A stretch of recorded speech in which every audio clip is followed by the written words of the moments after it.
Dear professors, dear colleagues, welcome to Brussels and welcome to my kitchen.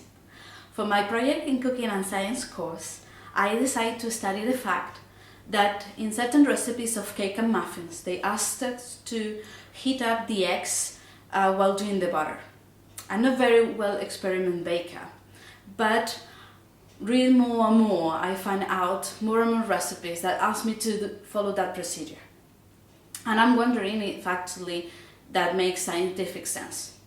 To do this investigation, I decided to pick up a recipe of magdalenas that are a sort of muffins, Spanish recipe, that here at home they really love it for having for breakfast and afternoon snacks. The experiment will consist in preparing 3 times the same recipe by just changing the parameter of the egg temperature. I will take and compare temperature, texture, elasticity and taste of 3 different batches along the way. With this, I aim to find out if applying heat to the eggs actually makes a difference. For batch 1, the original recipe, the eggs will be heated up. In batch 2, the eggs are added at room temperature, and for batch 3, the eggs are added from the fridge.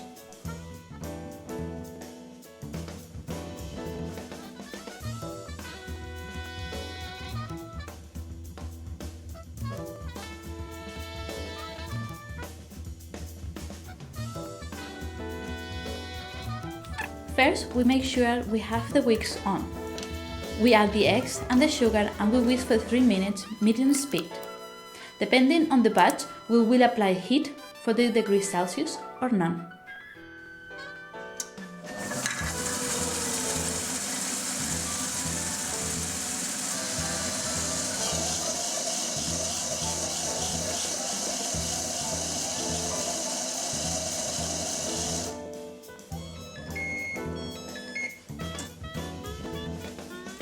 For the first measurement, the temperature, we realize there is a barely difference between adding eggs at room temperature or from the fridge. Now we pour the mixture into the measurement jar to see the difference in volume. The heat applied didn't increase the volume that much compared to the other mixtures.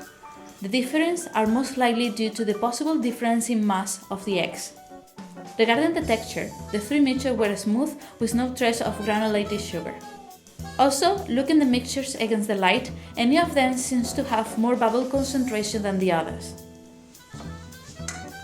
Now we put the eggs and the sugar solution back to the mixture and add the oil and the milk and mix them slowly for 10 seconds.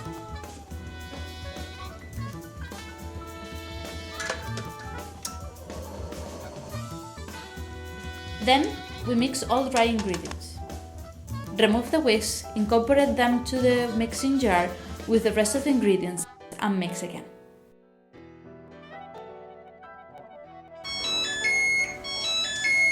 There is not much difference in the viscosity of the 3 batters.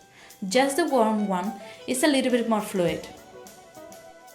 Now we put the batter into the paper cups, place it in the muffin tray.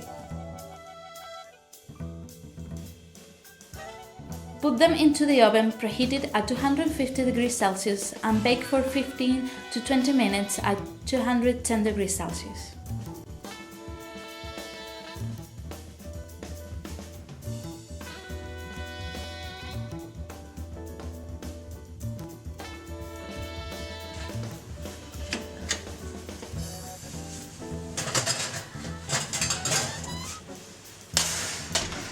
And they are done.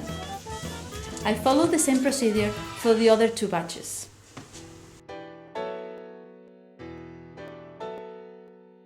Regarding the breaking feeling, no difference was appreciated while opening the 3 different magdalenas. For the elasticity, I compiled data from 4 out of 6 magdalenas I baked. First, I measured the initial length. Then, the length with the weight. And this is the table of results. We see that the average elasticity of each batch increases a bit with the temperature of the eggs. Additionally, I measured the length after relaxation. All 3 batches show more or less the same loss of structural height. Finally, in the blind testing, the subject found hard to make a difference between the three samples. However, this graphic shows the results of the rating.